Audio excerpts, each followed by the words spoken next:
Introduction. Tell me if this is you. You know that if you could tackle just one specific task, it would have a massive impact on your overall levels of productivity. Perhaps it would improve your chances of earning a promotion. Or perhaps it would enhance your mental or physical well-being. But you never seem to start. Instead of working on your goal first thing in the morning, you end up checking your emails, looking at your stock portfolio, or scrolling your Facebook newsfeed instead. Soon enough, that important task will appear less and less appealing. You tell yourself you'll just have one more coffee. Or you'll click on just one more YouTube video. But the more you delay your task, the harder it becomes to get started. It's as though an invisible mental barrier had appeared between you and your task, and this barrier seems impossible to overcome. Have you ever felt this way? If so, you'll greatly benefit from this book. In it, we'll introduce a simple method you can use to avoid overstimulation and make it easier to tackle your key tasks. So, are you up for the challenge? In Part 1, Dopamine and the Role It Plays, we'll explain what dopamine actually is and how it works. After reading this section, you'll understand why you can't stop checking your phone, struggle to stay away from social media, or binge-watch videos. In Part 2, The Problem, we'll see why dopamine can be an issue these days. In this part, you'll discover how your dopamine transmitters have been hijacked and why this can be a major challenge. In Part 3, The Benefits of a Detox, we'll review all the reasons a dopamine detox can be useful. We'll introduce a number of different types of dopamine detoxes, and we will discuss several misconceptions regarding dopamine. In Part 4, A 3-Step Method for a Successful Detox, we'll explain in detail how you can implement an effective dopamine detox in 3 simple steps. In Part 5, Doing the Work and Overcoming Procrastination, we'll focus on getting you back to work. In this segment, you'll learn how to plan your day effectively and remove distractions to help you remain focused. Finally, in Part 6, Avoiding Dopamine Relapse, we'll work through some simple tools and techniques to help you avoid overstimulation and stay focused on your key tasks over the long term. Let's get started, shall we? Boost your productivity now with the Productivity Series. This book is the first book in the Productivity Series. You can check out the second book, Immediate Action, at the URL below. Dopamine and the Role It Plays. You've probably heard about dopamine before and have at least a vague idea of what it is. In this section, we'll briefly define dopamine and describe the role it plays. Dopamine is a neurotransmitter which makes us anticipate rewards such as having sexual relationships or eating nourishing food. Dopamine gives us the desire to take action to earn the exciting reward that's waiting for us. It is the force that makes us act. As such, it is a very useful neurotransmitter that has helped us survive and reproduce, and probably one of the main reasons you and I exist today. Contrary to what many people believe, dopamine is not a pleasure chemical. Simply because an event triggers the release of dopamine doesn't mean it is something we like or get pleasure from. In fact, when you pay close attention, you'll notice that as soon as you obtain the expected reward, you'll often feel empty and unfulfilled. The truth is that no amount of stimulation will ever bring you the sense of fulfillment you're seeking. Yet, many of us are constantly overstimulated, looking for the next source that could trigger a release of dopamine. It seems as though we always want more and are never satisfied. And the more we seek stimulation, the worse it becomes. Now, look at your own life. What are you addicted to? What do you crave? What are your main sources of stimulation? Do these things really make you happy? As you consider these questions, you'll probably notice that you're addicted to highly stimulating activities, such as watching video games, immersing yourself in social media, or reading emails. When you undertake these activities, you start losing self-control. You want more and more stimulation. And even though they may not give you any real pleasure or lasting fulfillment, you keep doing them. After all, you need the next hit of dopamine, don't you? Under such a state of stimulation, any task that requires concentration becomes much harder to perform. As a result, you will procrastinate. You delay writing that book you've always planned. You put off starting that new venture, or you'll postpone that key project you're in charge of. To sum up, from an evolutionary perspective, dopamine's role is to encourage you to act to earn the anticipated reward needed for your survival or reproduction. This is dopamine's primary role. Unfortunately, in today's world, the process has been hijacked, which leads to many unintended consequences, as we'll discuss in the next section. Action step using your action guide. Answer the following questions. What are you addicted to? What are your main sources of stimulation? Do they really make you happy? Part 2. The problem previously. We've seen how dopamine plays an important role from an evolutionary standpoint. In this section, we'll see why this neurotransmitter has been hijacked and what you can do to guard yourself against the dopamine traps we face in today's society. The neurotransmitter of more. You can think of dopamine as the molecule of more. This is because the more our environment or actions trigger the release of dopamine, the more we'll want our next shot of dopamine. In fact, this self-reinforcing mechanism is also how many addictions work. By continuously triggering the release of dopamine through different means, such as drug or alcohol consumption, addicts actually strengthen their tolerance to such stimulation. As a result, they need stronger and stronger stimuli to experience the same sensation of pleasure. However, addictions are not just limited to drug or alcohol consumption. In truth, many activities can become somewhat addictive, for example, gambling, sex, shopping. Thoughts/rumination, video games, exercise, to extreme, work. What about you? Are you currently addicted to anything? If you can't spend a day without engaging in a certain activity, it means you're probably a little addicted to it. Fortunately, as we'll see later, there are ways to limit the amount of stimulation we're exposed to each day. And, as we reduce our exposure to stimulating activities, we will naturally increase our focus and boost our productivity levels. Now, let's see how your dopamine neurotransmitter is being hijacked in today's world. More importantly, let's see the specific things you can do to regain control. Action step using your action guide. Write down a past situation when you couldn't stop doing something. Are there any activities you can't stay away from for one whole day? Write it down as well.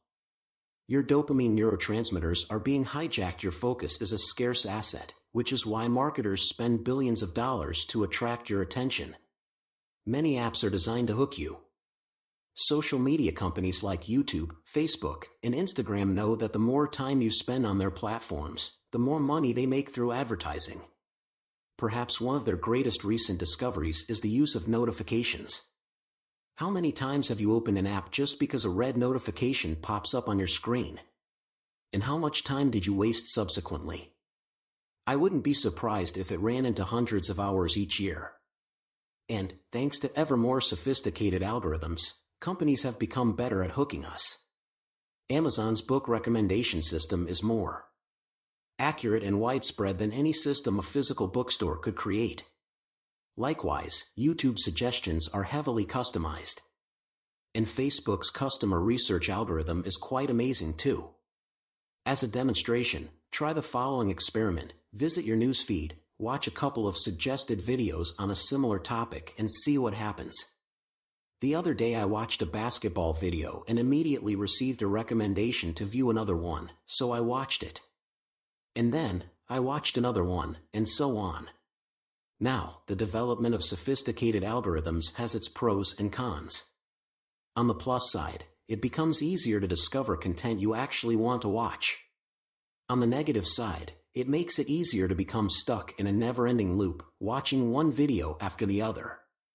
In a sense, instead of using the internet to find information or communicate with loved ones, the internet has become the one using you. It does so by hijacking your focus and making you unproductive and, as a result, restless. Social media notifications are a great example of how your brain is being hijacked. Whenever you see a notification, you anticipate the reward you'll receive when clicking on it, which triggers the release of dopamine in your brain. However, this doesn't make you happy or fulfill you, at least not for long. Remember, dopamine is not a pleasure chemical, it is a neurotransmitter that is activated when you anticipate a potential pleasure. And that pleasure is usually temporary.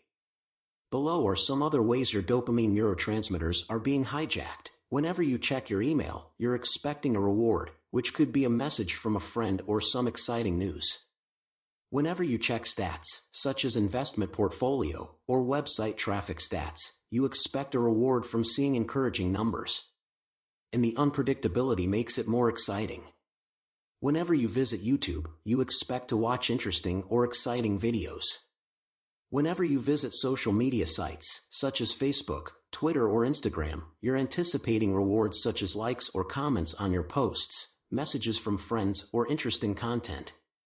When you engage in any of the above activities, you risk becoming not only overstimulated but also distracted and, as a result, you will lose your ability to focus. Whoever has succeeded in staying away from the internet or social media for a few days understands what a waste of time and focus such activities can be. What about you?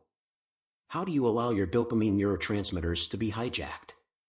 Food craving. Hunting for food used to be one of our biggest drivers for action. Hunger, alongside the anticipation of a great reward, food, leads us to act. And the food that gives us the most pleasure was highly nourishing, tasty, and often contained sugar. According to Professor Suzanne Klaus, a biologist at the German Institute of Human Nutrition in Potsdam, our craving for sweet foods is innate. Sugar triggers the release of dopamine and makes us feel good. She wrote, experiments have shown that the combination of sugar and fat is especially effective in stimulating the brain's reward system. Therefore, it's hardly surprising that we like to get our daily dose of sugar and fat, is it? However, these days, most of us live in a different environment. Although we still need to feed ourselves, the feeling of anticipation that drove our ancestors to search for food has become irrelevant. We can simply visit our local supermarket and buy what we want. There is no need to exert much effort. And, for most of us, food is plentiful. Yet, our biology has remained the same. We still experience that feeling of anticipation when being presented with rich food. This is where the food industry comes in. In this industry, marketers spend millions to encourage us to buy their products. They discovered that, by adding sugar, among other things, they can not only make the food more palatable, but they make us crave more. For this reason, if you look at the list of ingredients contained in any processed food, you'll find sugar in most of them. However, I should mention that, while there is a debate on the actual addictive power of sugar, it is unlikely to be as addictive as cocaine, as you might have read in some online articles. Robert Lustig, professor of pediatrics at the University of California, San Francisco, asserts that sugar is addictive but on the same level as nicotine, not drugs like heroin. As Dr. Ziauddin, a psychiatrist at the University of Cambridge, noted, the brain's reward system and the circuits that control eating behavior are the same ones that respond to drugs of abuse, but, unlike sugar, drugs of abuse seem to hijack those systems and turn off their normal controls. Furthermore, Tom Sanders, emeritus professor of nutrition and dietetics at King's College London, wrote, "It is absurd to suggest that sugar is addictive like hard drugs." He also said, while it is true that a liking for sweet things can be habit-forming, it is not addictive like opiates or cocaine. Individuals do not get withdrawal symptoms when they cut sugar intake. To conclude, humans seem to have a natural craving for sugar and fat. While we may not be addicted to them per se, it might be a good idea to reduce our intake and lower our dependence on them, especially on sugar. Dopamine and constant stimulation can impair your ability to think long-term. Studies have shown that one of the best predictors of success is the ability to think long-term. People who repeatedly focus on where they want to be in the future make better decisions in the present. They tend to eat healthier food, be more productive at work and save and invest more money than others. After extensive research into success, Dr. Edward Banfield of Harvard University concluded that long-time perspective was the most important determinant of financial and personal success in life. He defined long time as the ability to think several years into the future while making decisions in the present. Unfortunately, these days, focusing on our long-term goals isn't an easy feat. Many external forces lead us to become caught up in short-term thinking and encourage us to fall for immediate gratification. While we often know what we should be doing, we fail to do it. For example, we know we should eat healthily but binge eat on sweets or sugary beverages more than we should. We understand we should study, but we procrastinate by watching yet another series on Netflix. We can see the benefits of exercise, but we'd rather be sitting and chatting with friends on social media. I believe that social media, and the internet as a whole, have negatively impacted our ability to both think long-term and to focus deeply on the task in front of us. It is no surprise, therefore, that Apple CEO, Steve Jobs, prohibited his children from using phones or tablets, even though his business was to sell millions of them to his customers. The billionaire investor and former senior executive at Facebook, Chamath Palihapitiya, argues that we must rewire our brain to focus on the long term, which starts by removing social media apps from our phones. In his words, such apps wire your brain for super-fast feedback. By receiving constant feedback, whether through likes, comments, or immediate replies to our messages, we condition ourselves to expect fast results with everything we do. And this feeling is certainly reinforced through ads for schemes to help us get rich quick, and through cognitive biases, i.e., we only hear about the richest and most successful YouTubers, not about the ones who fail. As we demand more and more stimulation, our focus is increasingly geared toward the short term and our vision of reality becomes distorted. This leads us to adopt inaccurate mental models such as, success should come quickly and easily, or I don't need to work hard to lose weight or make money. Ultimately, this erroneous concept distorts our vision of reality and our perception of time. We can feel jealous of people who seem to have achieved overnight success. We can even resent popular YouTubers. Even worse, we feel inadequate. It can lead us to think we are just not good enough, smart enough, or disciplined enough. Therefore, we feel the need to compensate by hustling harder. We have to hurry before we miss the opportunity. We have to find the secret that will help us become successful. And, in this frenetic race, we forget one of the most important values of all, patience. No, watching motivational videos all day long won't help you reach your goals. But, performing daily consistent actions, sustained over a long period of time will. Staying calm and focusing on the one task in front of you every day will.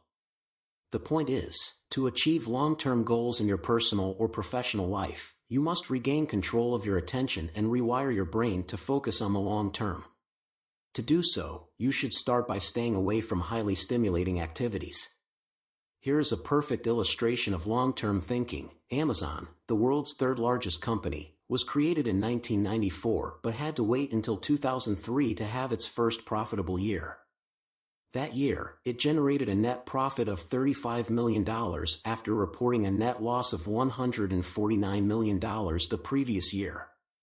Now, its founder, Jeff Bezos, could probably have made profits earlier, but, instead, he decided to reinvest in his business to create strong foundations that, he hoped, would enable Amazon to survive for decades. I encourage you to do the same in your personal and professional life. Build the foundations for success one brick at a time. Build them strong so that they won't collapse at the first obstacle or setback. Remember, long-term thinking is the secret to achieving your goals. But it won't happen today or tomorrow. You must develop the art of patience and consistency. To do so, eliminate the distractions that make you feel restless. Remove the external stimulations that prevent you from focusing on the long-term picture. Then, you will stand a much better chance of ending up where you want to be in the coming years. The bottom line is this: in many aspects, today's society is designed to hijack your dopamine neurotransmitters. And, unfortunately, this is not designed in your best interest. It is designed to empty your wallet as effectively and thoroughly as possible.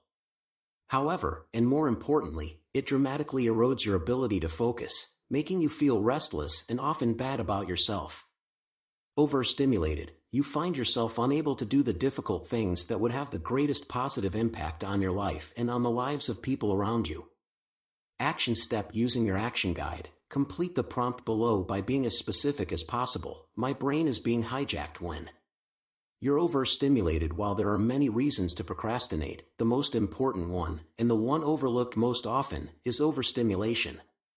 When you are calm and focused, doing your main work can be surprisingly easy. You might even be excited, looking forward to making progress toward your biggest goals each day. However, the problem is that you're often anything but calm and focused. Instead, you're rushing through your day, jumping from one task to the next.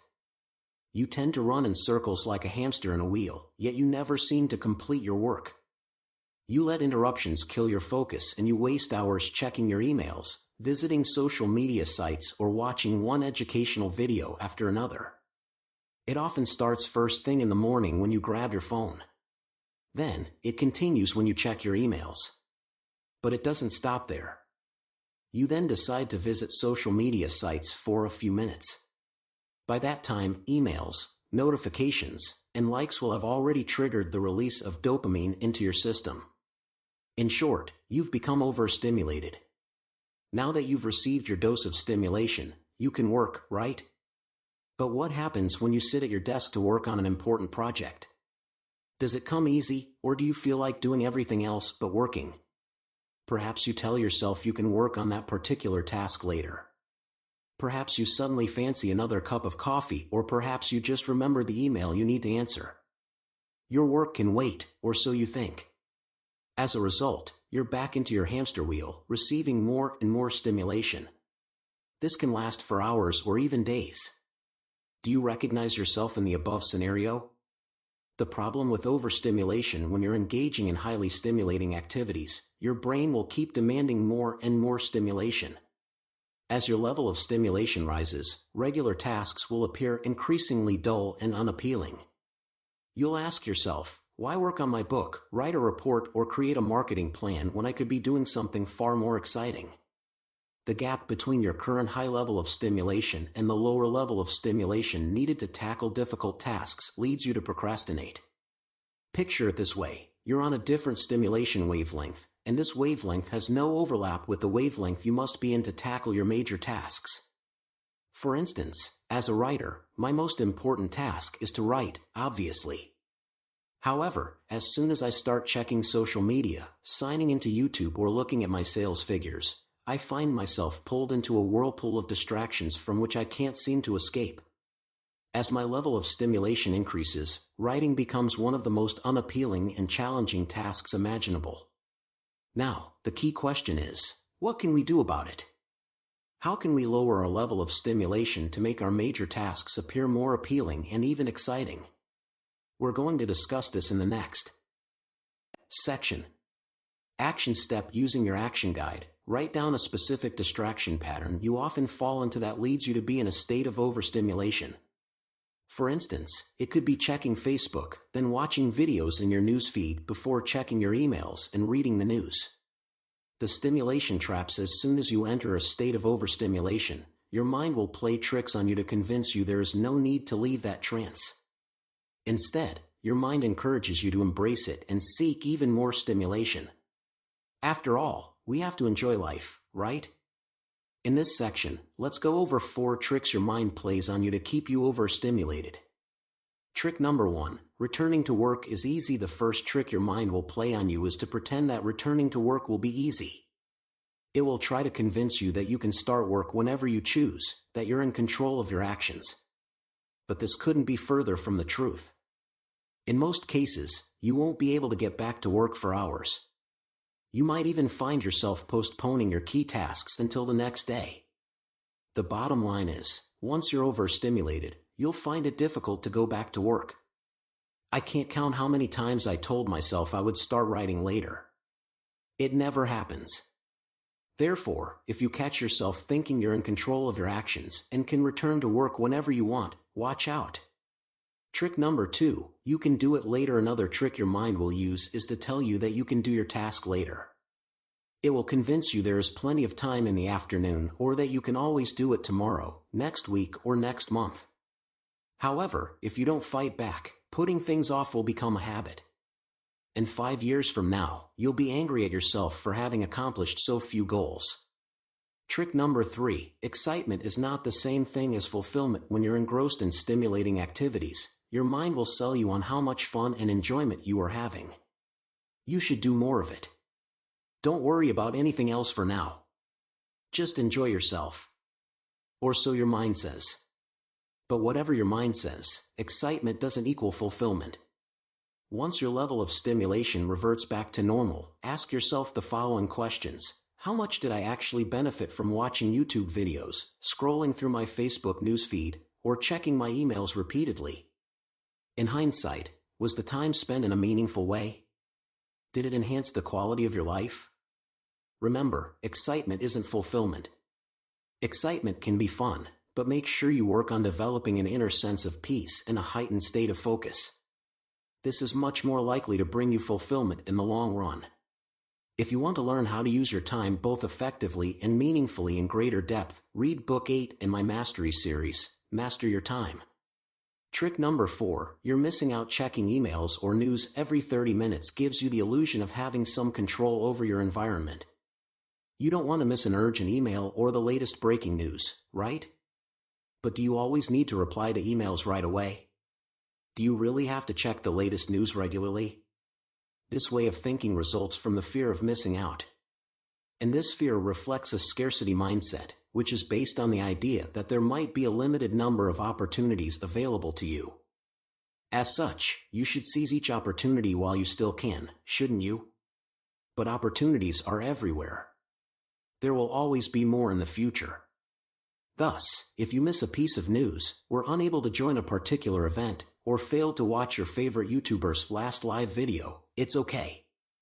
Sure, I wouldn't recommend you miss the birth of your children or the wedding of your brother or sister, but for most events, it doesn't matter. Personally, I seldom read the news and never answer my phone unless I know who the caller is. And I almost never worry about missing a specific event because I know there will always be more events to enjoy in the future. What about you? Do you experience the fear of missing out? As you go through your day, take note of whenever you fall into these traps. Awareness will help as you start to work on lowering your level of stimulation and becoming more focused on your goals. Action step: using your action guide, rate yourself for each of the following tricks on a scale from 1 to 10, 1 meaning you don't fall for that trap, 10 meaning it described your situation perfectly. Trick number 1, my mind convinces me going back to work is easy.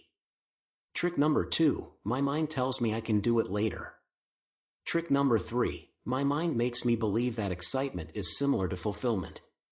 Trick number 4, my mind tells me opportunities are limited. Part 3. The benefits of a detox. The different types of dopamine detox and their respective benefits. So far, we've seen that one of the major problems preventing you doing the hard work is overstimulation. Therefore, the solution to tackling your major tasks is to reduce your level of stimulation. This is what the dopamine detox is for. What is dopamine detox? Dopamine detox describes the following process: the reduction of stimulation to prevent overstimulation and put you in the proper state of mind to tackle major tasks. Quick disclaimer: scientifically speaking, the term dopamine detox is incorrect as it seems to imply that you're releasing too much dopamine into your system. In truth, when you're overstimulated, you simply need more external stimuli for the same amount of dopamine to be released. A dopamine detox helps reduce stimulation, thereby allowing you to revert to a more natural state. When you need less stimulation, seemingly challenging, boring, or tedious tasks will become more appealing and easier to tackle. Now, let's have a look at the different types of dopamine detox available. In this book, I will introduce you to 3 distinct types as below: the 48-hour complete dopamine detox, the 24-hour dopamine detox, the partial dopamine detox. Let's describe each process in greater depth and discuss how they work. The 48-hour complete dopamine detox. This is the most demanding type of dopamine detox. The premise is simple: you must eliminate most or all sources of external stimulation for a total of 48 hours. Doing so will help you reduce your overall level of stimulation and revert to your natural state. You will feel much calmer and find it easier to focus on any specific important task.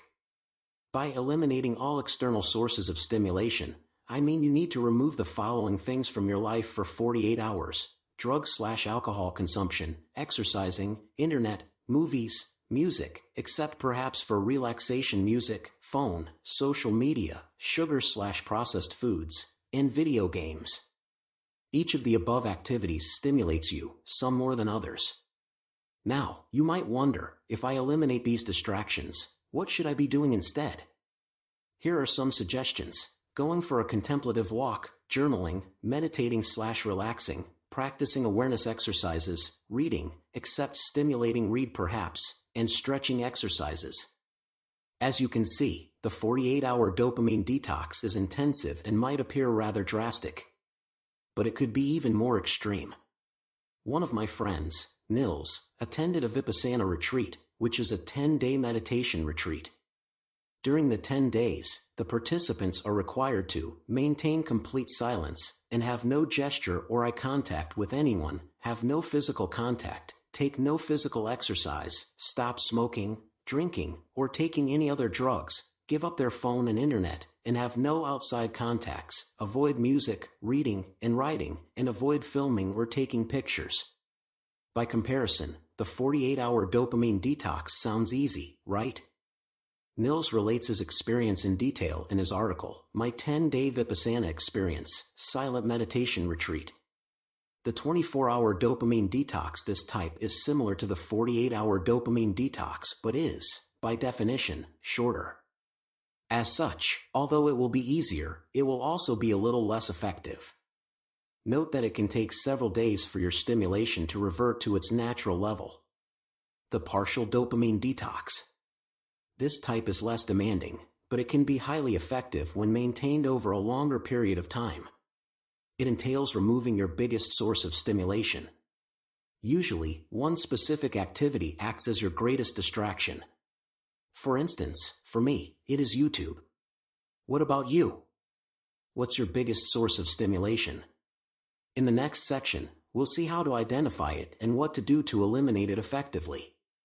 Action step: using your action guide, write down which type of dopamine detox you want to implement right now. Part 4. A 3-step method for a successful detox. In this section, we'll go over a simple 3-step method to help you perform a successful dopamine detox. Step number 1. Identify your biggest distractions. The first step to implementing an effective dopamine detox is to identify your biggest temptations and distractions. To do so, take a pen and a sheet of paper, or use your action guide, and create 2 columns, cans and can'ts. In the first column, write down all the activities you will allow yourself to engage in. For instance, it might be going for a walk, journaling, working on a project, or reading books. In the second column, write down all the things you must avoid doing during your dopamine detox. For instance, it might be watching YouTube, checking your emails, or using social media. To help you do this, ask yourself the following questions. If I stopped doing only one thing, which one would increase my focus and boost my productivity the most dramatically? What other activity do I need to avoid in order to help me increase my focus most significantly? Keep asking yourself this question until you're happy with your answers. Once you have completed your list, put it on your desk or somewhere you will see it. It will act as a good reminder of the activities you must avoid. Step number 2. Add friction. Generally speaking, the harder something is to access, the less likely you are to do it, and vice versa. This is why you must redesign your environment to make undesirable behaviors more difficult to engage in while making more desirable behaviors easier to conduct. Look at the habits or activities you want to eliminate and ask yourself how you could add friction. The more friction, the better. For instance, if your phone is your biggest distraction, remove all notifications or put it on airplane mode. Or, even better, switch it off and put it in a separate room. If Facebook is your biggest distraction, remove as many notifications as you can and or use applications such as Newsfeed Eradicator, a Google Chrome extension.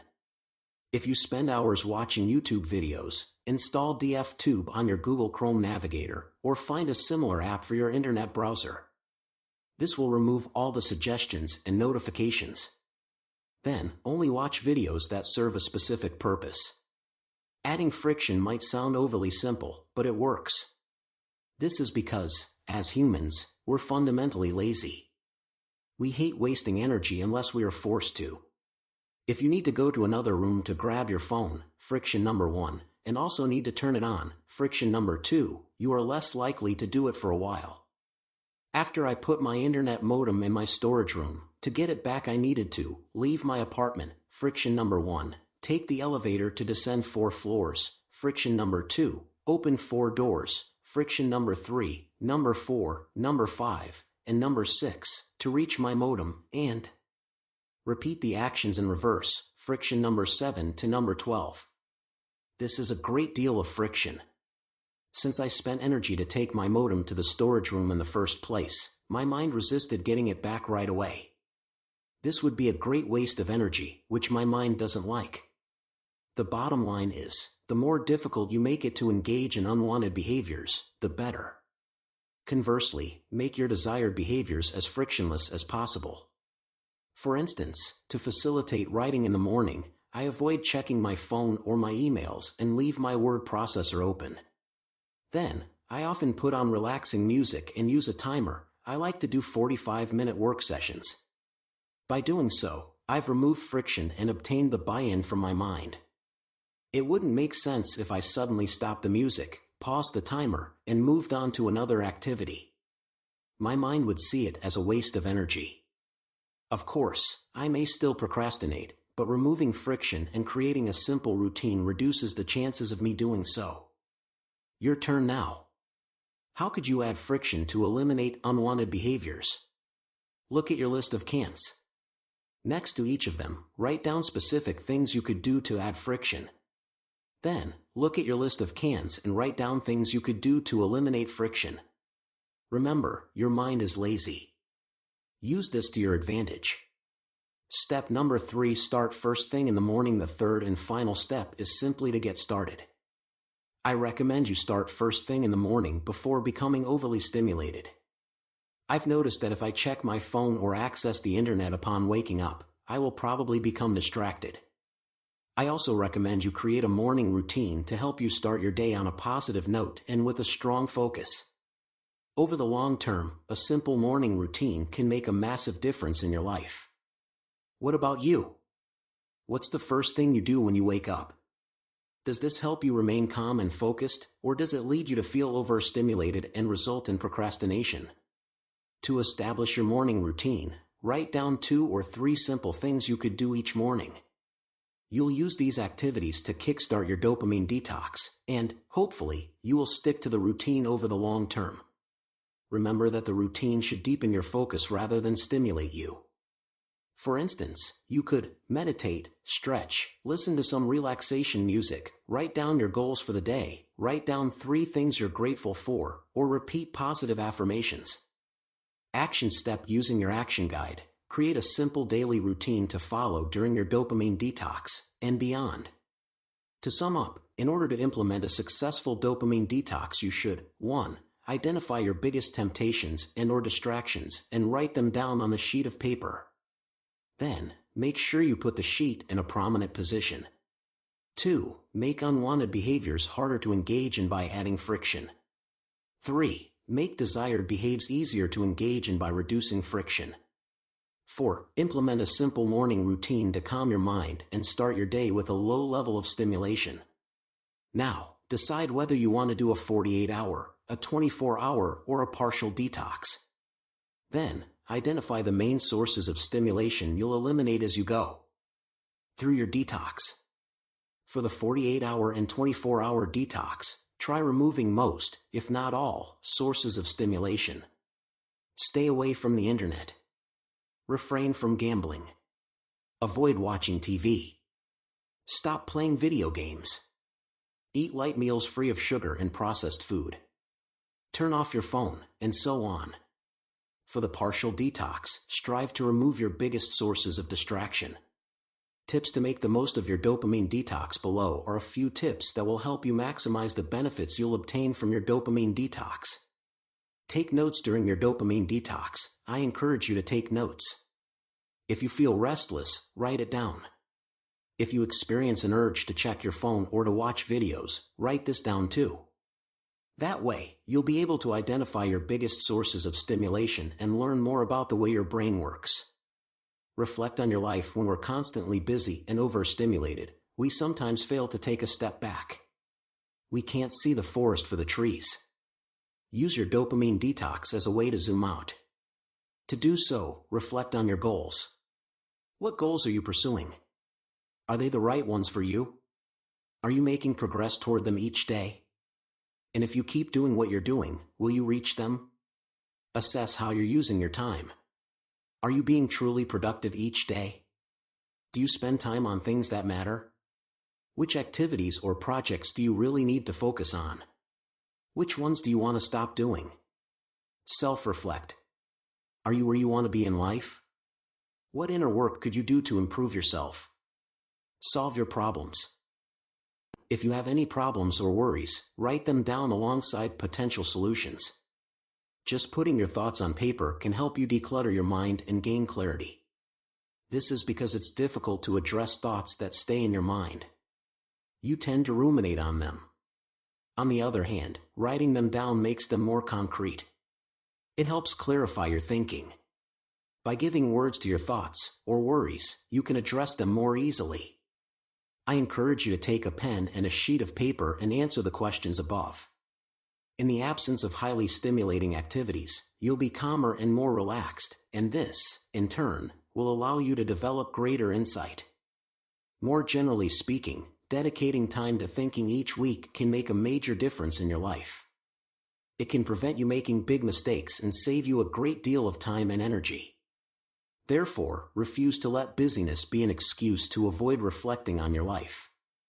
Identify your fears finally. Our never-ending search for stimulation is often an attempt to hide our fears. Being busy enables us to avoid having to face unpleasant feelings and scary truths about ourselves. Thus, if you notice certain disempowering thoughts or underlying fears, write them down too. Part 5. Doing the work and overcoming procrastination. One of the main goals of a dopamine detox is to lower your level of stimulation to help you feel more motivated to work on key tasks. In this section, we'll see what you can do to maintain the momentum and overcome your tendency to procrastinate. Plan your day. Being intentional with your day is an effective way to boost your productivity. When you take time each day to decide what you want to accomplish, you limit the risk of distraction. Consequently, the more intentional you are, the better. Planning your day is important for the following reasons. It gives you an opportunity to clarify which tasks are important and which ones aren't. It reduces the odds of your mind distracting you during the day. Because you know exactly what you have to do, you can move from one task to the next smoothly and without distractions. You will feel less stressed and more in control. Instead of reacting to your environment and letting it distract you, you will move toward your goals proactively. How to plan your day. You don't need fancy tools to plan your day. Instead, you can use a secret technique forgotten by many: pen and paper. Simply write down a few key tasks you must achieve today. 3 to 5 tasks might be ideal. Place them in order of importance and start working on your first task. Once you complete it, proceed to the next. Repeat the process until you have completed all the tasks on your list. Now, here are a few things to consider. Make sure these are key tasks that move the needle forward. To help you identify your major tasks, you can ask yourself the following question: if I could complete only one task today, which one would have the greatest impact? If you're still unsure, ask yourself this question: if I could complete only one task today before taking a month off, what would that task be? You'll notice that your most important tasks are often the ones you want to do the least. Perhaps it's because they are challenging. Perhaps you don't know where to start. Or perhaps they're boring. But your dopamine detox will help make these tasks easier to tackle. Note that you can use the same method to set weekly, quarterly, monthly, and yearly goals. I also recommend you create a long-term vision. It could be a 5 or 10-year plan. Of course, it won't be perfect, but simply having an idea of the direction to follow will make a huge difference. To set short-term goals, reverse engineer what you must do to reach your long-term goals. For instance, if I want to write a book in the next 90 days, one goal could be to create an outline. Another could be to complete the first draft. And to hit that target, I could establish a specific daily word count. Action step: using your action guide or a separate sheet of paper, write down your daily and weekly goals. Schedule one major task to work on each morning. While there are thousands of books on productivity, only a few principles matter. I believe the most important one is to identify your key task and tackle it first thing in the morning, and do this consistently. Even though you might have a never-ending to-do list, there are always a few major tasks that, when completed, will skyrocket your productivity. Unless you can complete them, nothing else will really matter. The key to productivity can be summarized in 3 words: 1. Focus, 2. Consistency, and 3. Impact. 1. Focus is your ability to maintain your concentration and avoid distraction or procrastination while working on your tasks. 2. Consistency means developing the habit of working on your key tasks every day, week after week, month after month, and year after year. 3. Impact means identifying your key tasks, the ones that have the greatest impact on your long-term success, and working on them as often as possible. Productivity can then be defined as having consistent focus on your most impactful tasks. Now, let's see what you can do specifically to stay focused on your most important task each day. Develop laser-sharp focus. Your ability to develop laser-sharp focus is one of the most important things you can do to improve your productivity. By focusing on your key tasks consistently for just 45 minutes daily, you can make more progress than you can with almost anything else you could be doing instead. In this section, we'll discuss specific things you can do to build your focus and complete your key tasks each day. 1. Be at the same place, at the same time every day. As we mentioned before, a simple daily routine will help you condition your mind, help you feel more in control, and lower your stimulation. As a result, starting work will become easier. One thing that will strengthen your routine is to be at the same place at the same time each day. The famous writer, Stephen King, sits at his desk every day at the same time and writes. He doesn't wait for inspiration to come. Instead, he starts, knowing that inspiration will come as he immerses himself in his work. Do the same thing. Choose a time and place where you'll be tackling your major tasks each day. Then, practice doing it one day at a time, and you will gradually build your consistency and focus. Remember, productivity is nothing more than focusing on your most impactful tasks and doing so consistently. What about you? Where will you be when you dedicate time to do your most important work, and when will you start? 2. Choose a trigger as you create your routine. Choose a specific trigger. It could be making tea and sitting at your desk. Or it could be completing your meditation session. Try to select a trigger that will help calm your mind. When you are relaxed, you'll find it easier to begin work. What about you? What activity could kickstart your daily routine? 3. Get started. Once you have created your routine and identified your trigger, get started.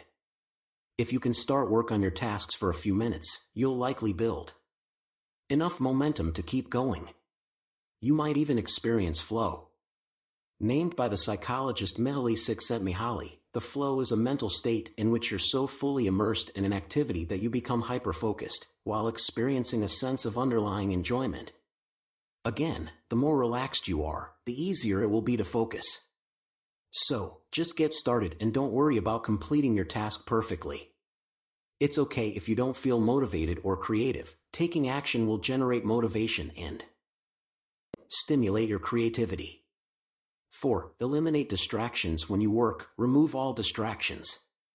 Turn off notifications on your phone. Disconnect from social media and stay away from the internet unless it's needed for specific research. In addition, ask others not to disturb you. The more you practice working distraction-free, the stronger your focus will become. 5. Work without interruptions. Now that you have eliminated distractions, work continuously, without interruptions. I recommend 45 minutes of intense work as a maximum. If you want to do several sessions, take a 5 to 10 minute break between each work block. Following the 5 steps above will strengthen your focus and boost your productivity. And, as you procrastinate less, you'll feel better, which will positively impact other areas of your life. To learn more on how to develop laser-sharp focus, refer to Book 3 in this series, Powerful Focus. Action step. Using your action guide, follow the steps below to develop laser-sharp focus. 1. Decide what time you will focus on your key tasks. Then, make sure you're at the same place at the same time each day. 2. Choose a specific trigger to signal the start of your morning routine. 3. Just get started. When you work on your tasks for a few minutes, you'll be more likely to enter the flow and keep working longer. 4. Eliminate any distractions, phone notifications, internet, etc. And 5. Finally, work without interruption. Aim to complete 45 minutes of uninterrupted work. Beware of open systems. The activities with the biggest potential for distractions are usually part of an open system. What is an open system? An open system is simply an application or situation that provides you with a continuous and never-ending supply of external stimuli. Some examples are emails, Facebook, YouTube, and, more generally, the internet as a whole. Whenever you enter an open system, you risk becoming overstimulated. For instance, if the first thing you do in the morning is to check Facebook, you might find yourself scrolling down your newsfeed for no reason, watching one video after the next, or messaging a friend and entering a long conversation. Once you finally close Facebook, you might find yourself so stimulated, you'll struggle to begin work. This is why you must guard against entering an open system and understand the risk you take if you do so. With open systems, there is no end to reach, no point at which you can ever be finished, and an almost infinite number of ways to become distracted. As a result, you can end up wasting hours of your time each day. In short, open systems create distractions. Instead, you should strive to design closed systems. What are closed systems? These are systems that offer little or no room for distractions. As a result, they force you to work on your task and only on it. Some examples are Excel spreadsheets, Word documents, or PowerPoint presentations. These days, I strive to open the file for the book I'm currently writing before doing anything else on my computer. I also avoid checking my phone. In other words, I start my day with a closed system, and I encourage you to do the same. When you begin your working day with a closed system, you can avoid becoming overstimulated, which will make it easier for you to work on challenging tasks. And as you do so each day, you'll feel better and will want to work on even more tasks. So, perhaps one of the biggest secrets to overcoming procrastination and becoming more productive is to start your day with a closed system. This way, you can avoid countless distractions. Remember, what you do first thing in the morning matters far more than you think. Just one tiny decision can have a dramatic effect on your day's productivity. Action step: using your action guide, write down a few examples of open systems that lead to you becoming distracted. Then, write down one closed system you could implement to help you increase your productivity. Part 6. Avoiding dopamine relapse. Congratulations! You've just completed a dopamine detox, and now, I bet you feel much more relaxed and far more in control of your day. But what next? If you're not careful, you'll inevitably relapse. Old habits die hard. That's why, in this section, we'll describe a few specific things you can do to avoid reverting back to your never-ending stimulation loop. Let's get started. 1. Be aware when you start relapsing. Self-awareness is the key to making lasting change. The first step to avoid or limit relapses is to notice whenever you find yourself becoming overstimulated. When you struggle to work on an important task, stop for a moment. Then, recommit to your daily routine. In truth, you will probably relapse after a few days, weeks, or months. And this is completely normal. I find myself going from periods when I'm hyper-focused to periods when I feel restless and so overstimulated that I struggle to complete any work. 2. Understand the battle between you and your mind. When it happens to you, the key is to accept it and avoid feeling guilty. Beating yourself up won't help you build a successful daily routine. It will only make things worse. Therefore, don't dwell on it. Don't feel guilty or ashamed of yourself. Simply restart your routine and do it one day at a time. 3. Understand that the world is against you. In today's world, maintaining focus has become incredibly difficult. That's because everybody is vying for our attention. And I'm not just talking about our family members, friends, or colleagues.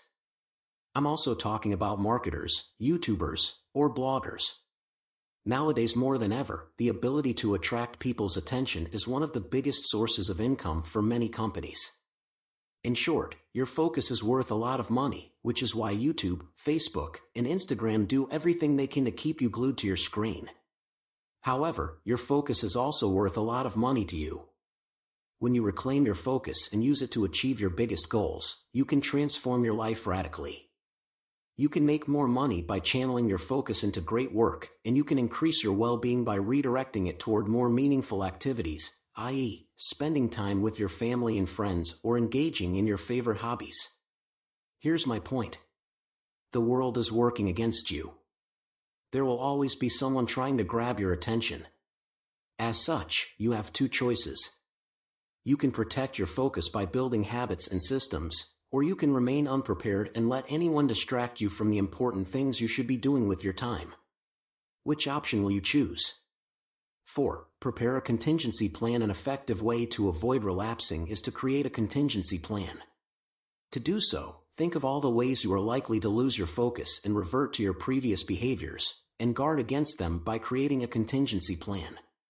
So, what things could make you relapse? For instance, if I check my phone first thing in the morning, I'll probably end up jumping from one stimulation to the next. I'll check Facebook, then perhaps reply to a message. This message may remind me of something else I need to do, or it might give me ideas.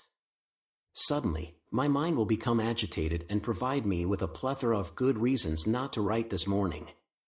To create your contingency plan, consider all the activities with the highest potential for distraction. To identify them, revisit the list of can'ts you created earlier. Envision the worst-case scenarios. What could lead you to lose focus and stop doing your morning routine? Using your action guide, write down all the worst-case scenarios you can think of. Prepare yourself mentally. Visualize yourself going through these scenarios. How will you react? Now, how would you like to react? See yourself dealing with these scenarios the best way possible. Put a sustainable system in place. The key to lowering your levels of stimulation is to implement a simple and sustainable system. This system doesn't necessarily entail a complete shutdown from distractions, but it does require putting in place habits that will help you stay focused. Consequently, as we've seen before, make sure you have a simple daily routine you can stick to consistently. 6. Cultivate the here and now neurotransmitters. To prevent overstimulation, cultivate the here and now neurotransmitters, which include endorphin, oxytocin, or serotonin. These neurotransmitters are the opposite of dopamine neurotransmitters in that they make you feel calmer and more present. To activate these neurotransmitters, incorporate activities that ground you in the present, such as meditation. By meditating even for just a few minutes, you can practice being more present in the moment. To do so, close your eyes and focus your attention on your breathing. You can also place your attention on one of your 5 senses. Then, switch to another sense, and another, and so on. There are no incorrect ways to meditate. Look for meditation books for beginners, search for meditation videos online, or simply experiment and see what works best for you. Stretching. When you stretch, you automatically relax your body and slow your breathing, which enables you to feel calmer and more present. Mindfulness. This means being aware of what's going inside you and around you. There are many ways to practice mindfulness. For example, you can eat slowly while noticing each flavor or texture. Or you can place your attention on your body and observe all the sensations you're experiencing from head to toe. You could also practice completing household or work-related chores, while trying to be as present as possible. Contemplative walking. How present are you when you go for a walk? Do you hear the birds singing? Do you feel the wind blowing on your face? Do you notice the shape of clouds? Often, people become stuck in their head thinking of their next task or worrying about problems in their life. Don't be like them. Next time you go for a walk, observe things around you as if you were seeing them for the first time. Focus on each of your senses. See things you've never seen before. Hear sounds you've never heard before. Smell aromas you've never smelled before. Experience bodily sensations you've never noticed before. Be present. Deep social interactions. Interacting with other human beings activates neurotransmitters such as Oxytocin, which is sometimes called the love hormone. The more present you are, the more you'll be able to connect and experience a pleasant sense of bonding. Therefore, make sure you spend enough time around the people you care about. Boredom. Practicing doing nothing is a good way to lower your level of stimulation. Our mind constantly wants to do things. For a moment, be okay with doing nothing. Sit down and observe things, eat in silence, or walk with no specific intent or destination in mind. By incorporating some of the above activities, you'll be calmer and more present during your day.